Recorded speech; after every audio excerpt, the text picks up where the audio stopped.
surrounding the Golden Gate simply disappear. Phyllis,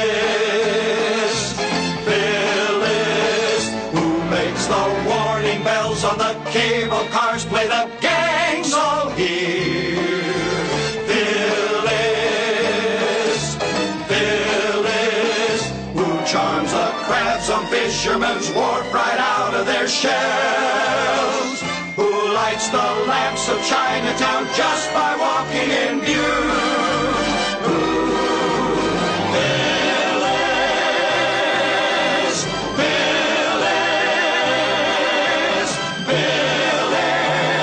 It sure isn't you.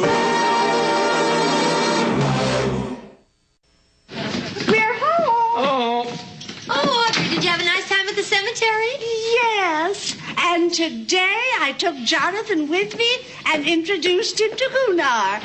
Did you like him, Jonathan? What's not to like? Well, a question did occur to me at the cemetery, Audrey. Hypothetical, of course. But if you were to meet Gunnar and me, both, today, and you had to choose between us, which would you pick? Well, it's very hard to say, dear, but all other things being equal, I think I'd choose you. Mainly because you're alive. Thank you, dear. I'll try not to let that go to my head. Now, if you ladies will excuse me, there's a golf tournament on TV that I want to watch.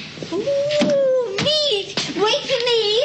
Wait for me. Wait for me. I didn't know your mother liked golf. It isn't the golf she likes, it's the golfers. When Hubie Green bends over to line up a putt with his tight pants. I sure hope there's lots of putting. Oh, Phyllis, I had such a nice visit today. Maybe Gunnar can't hear me, but it makes me so happy just to rekindle my memories of him. I envy your visits with Gunnar, Audrey. There are times I long to talk to Lars. He was always the one I turned to for comfort and strength. Audrey, how would you feel about bringing Lars out here so we can all be together again? Phyllis, what a wonderful idea. Oh, it'll be nice to have the whole family together. Then you like the idea? Of course, dear. Thank you, Audrey. I'll make all the arrangements. I'll have him flown out. Let's have a beautiful ceremony with all his relatives and friends and a reception here afterwards. Oh, marvelous, marvelous. It'll all be lovely. Oh, boy, it's a great tournament. Well, who's winning? Oh, who cares? Lee Trevino just split his pants.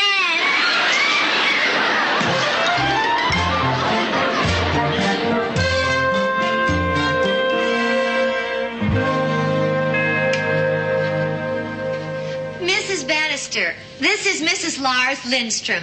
We met at my husband's funeral. Yeah! I'm calling you because I want to invite you to my husband's funeral. Another one. Yes! Yeah, we're having him reinterred here in San Francisco this Saturday. And I assumed, since he was your favorite student, that... Well, I know because, well, you flew all the way to Minneapolis to see him buried. I'm sure you don't do that for all your former students. You do.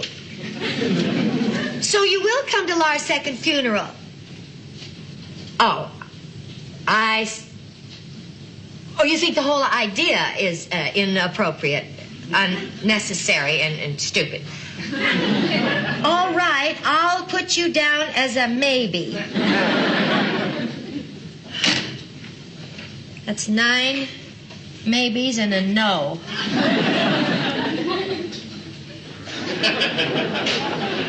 Harriet, I know you never knew my Lars, but do you think you could possibly come to the funeral Saturday?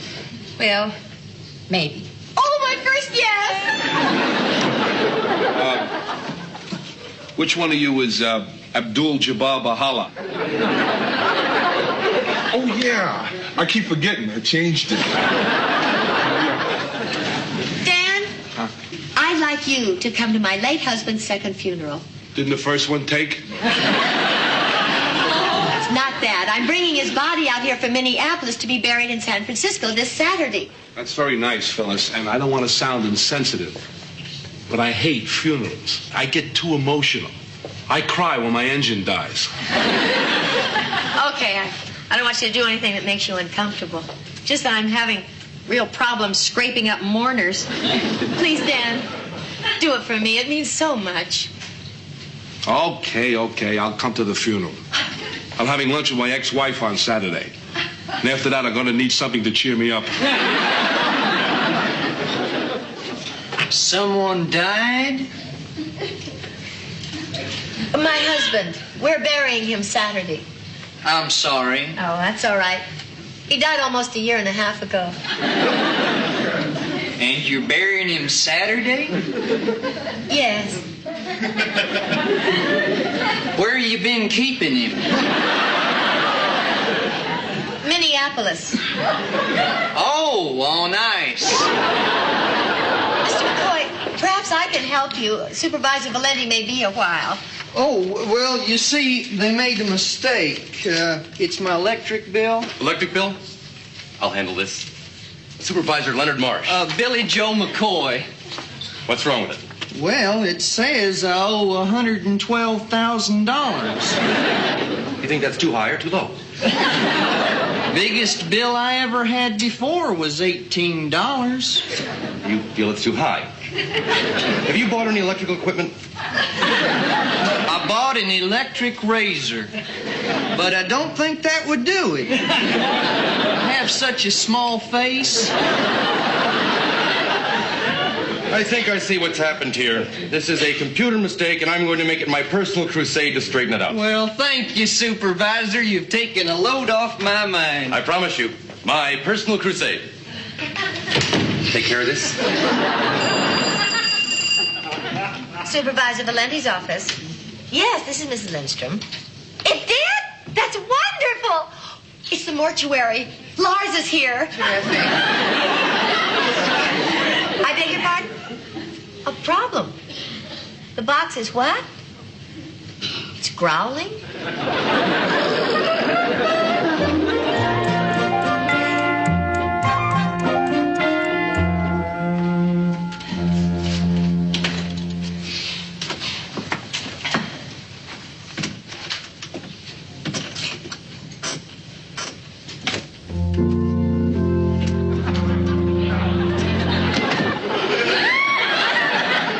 Mrs. Lindstrom? Yes. Thank goodness you're here.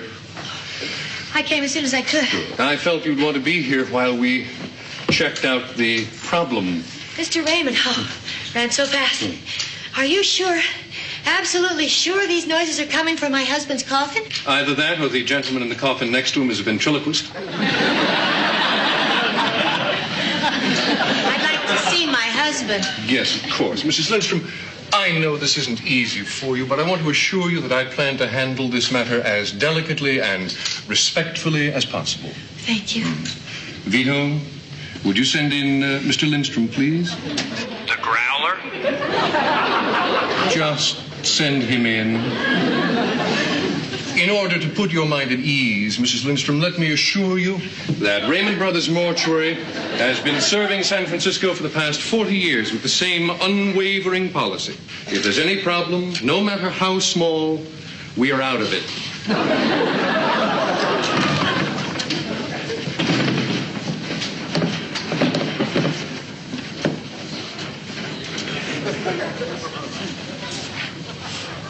Funny. I remember him being smaller. Our memories of our lost loved ones are frequently colored by our emotions. Are you sure you heard something? I don't hear any growling. I'm sure there's a perfectly simple explanation. Boys? I just don't understand this. I mean, growls are coming from in there. No question about it. My God, he ate him! is Lars Lindstrom. Care of Raymond Brothers Mortuary, San Francisco, California. I'm confused, Mrs. Lindstrom. Why would you send your Puma here? This is Raymond Brothers, not Ringling Brothers. That is not my Puma. They sent you the wrong Puma? No, they sent me a Puma instead of my husband. Why would they send him a Puma? He's dead. Somehow, through some accident, some clerical error, a Puma, not my Puma, I have no Puma, but a Puma was delivered here instead of the body of my husband, the late Lars Lindstrom.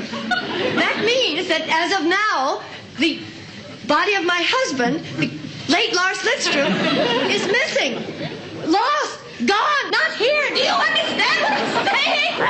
I wasn't talking to you! I think he's hungry. What are we going to do? We could send out. See here, Mrs. Lindstrom, there's obviously been some kind of mistake. The shipping tags were switched. It was obviously being sent to some zoo or circus. It'll work out. You'll see. A circus. Yes, of course. Oh, my God. What is it? Somewhere, some animal trainer may be trying to stick his head in Lars' mouth. I don't know what I'm going to do. There are only 2 days till the funeral. Air Freight says they have no idea where Lars could be. I called every zoo in San Francisco. They all think I'm crazy. I called the circus. Some clown put me on hold. Lindstrom, I'm going now. If you need me, I'll be at the club. The club, huh? 4 o'clock, you drop your civic responsibilities and sneak off for a massage and a sauna? It's the boys' club. I coach a basketball team. Oh, you too, huh? You get me a basketball team. And Leonard, Harriet, I should tell you, I'm thinking of canceling the funeral. Oh, that's too bad, Phyllis. I was really looking forward to it. It's too bad. It's the only thing to do. Right, it's the only thing to do. Take it easy, Phyllis. Oh, I'm just being silly. I'm sorry. The whole idea of the second funeral was just crazy. I was jealous. I wanted to talk to Lars in the cemetery the way Audrey talks to Gunnar. You know, once when I accompanied her, I noticed that not too far from Gunnar's grave was the grave of a Walter Conrad. And, well, before I knew it, I found myself at Walter's grave spilling out my guts to him. I told him that I worked here, that I was living with Audrey and Jonathan. I told him I'd started dating. Oh, that must have been a very hard thing for you to tell Walter. It was. But after I'd unburdened my soul, gotten all of it out of my system, I really felt better than I had for months. I mean, I really felt terrific. Until I noticed Mrs. Conrad wondering why I was talking to her husband. I tried to explain that I didn't know him, but she just kept shaking her head, saying, "When will it stop?"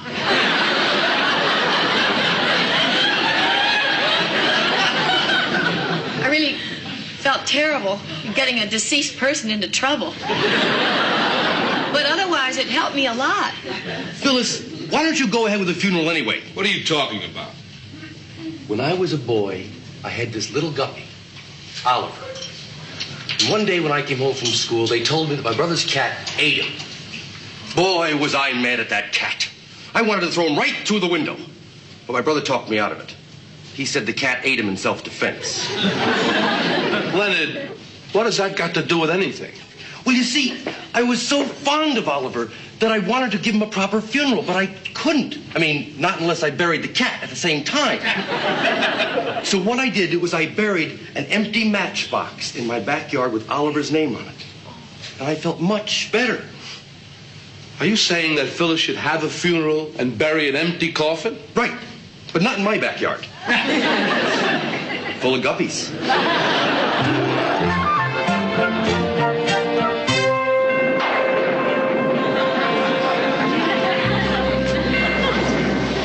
Explain it to me again. Whom didn't we bury? We buried an empty coffin, Mother, in memory of Lars, Phyllis's husband, who is gone. You mean dead? I mean both. I think it's a lot of nonsense. Now, when I die, I want to be cremated and have my ashes scattered all over Charles Bronson. Unless, of course, he goes first. Then they can scatter him over me. Mother Dexter, can I get you anything? No, I'm not staying. Oh, you're tired. I just can't see the point of a funeral without a body. Now, if he doesn't have the decency to show up, why should I? Phyllis, please excuse Mother. Oh, that's all right, Jonathan. Afraid a lot of the guests feel the way she does. Look at them. They're just sitting there not doing anything. Sandwich, Phyllis. No, thank you. Audrey, don't you feel terrible about the way things are going? Oh, don't worry, dear. We always said Lars would be late for his own funeral.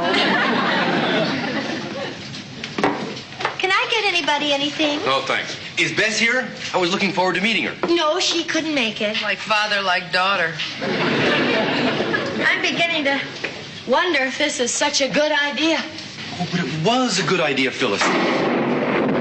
Sure, the weather was a little uncomfortable, but still, it was such a lovely and touching ceremony that I'm sure wherever Lars is at this moment, he is very happy. Sure he's happy. He didn't have to stand out in the freezing rain for 2 hours.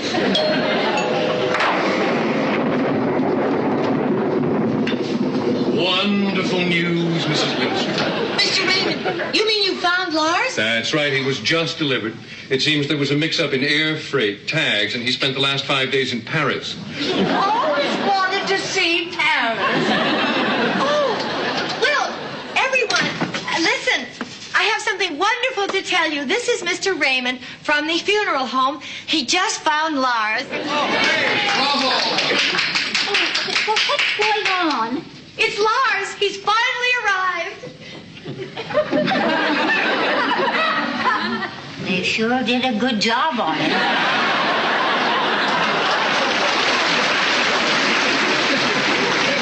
Mrs. Lindstrom, I have your husband out in the truck. What would you like me to do with him?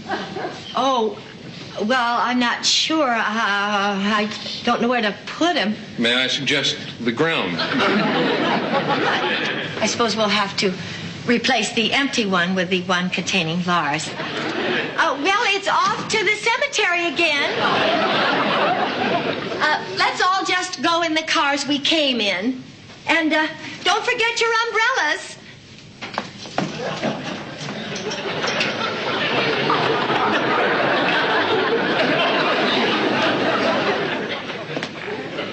Isn't anyone coming to the cemetery? Phyllis, the purpose of a funeral is to give people a chance to express their love and respect for the deceased. We have already done that for Lars. There's no need to do it again. What about you, Audrey? He's your son. I know, Phyllis. And I've had it up to here with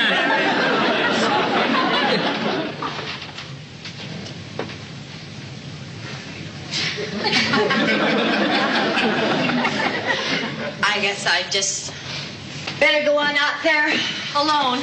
Hold it. I better go with you. You're in no condition to drive. What's the difference? I'll go too. They can't get any lousy than it's been. Oh, yeah. He's going. I'm going. Have another thunderstorm. She can't go. I probably get stuck.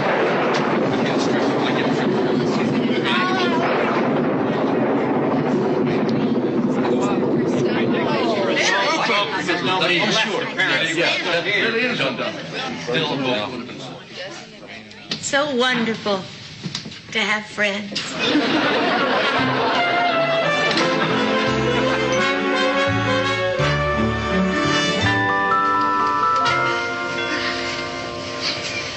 Isn't it nice how the clouds cleared away?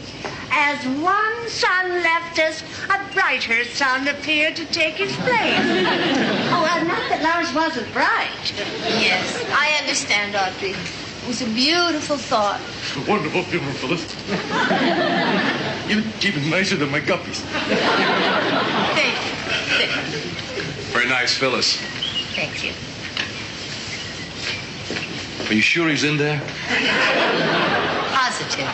Good. Mother, are you driving Phyllis home? No, why don't you give her a lift? I'm going to stay around for a while and try to pick me up a widower.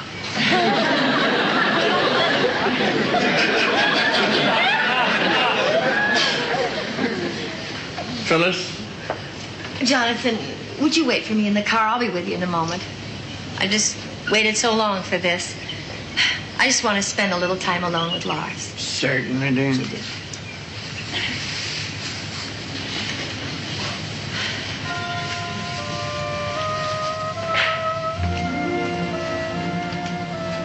Lars, you went to Paris. Without me. I guess that brings us up to date, Lars. Now you know about my life. This past year and a half has been hard, but I've survived. And I'm happy. We've missed you, Lars. I'm glad you're here. Boo!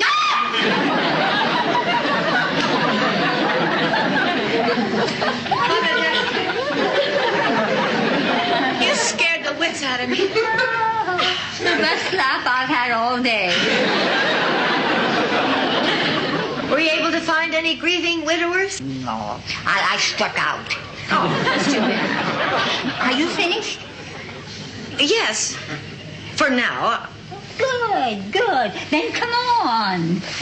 Oh, let's us two go find us a couple of live ones.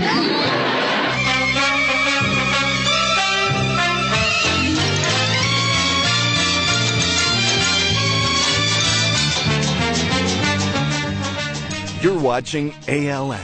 Here's what's coming next.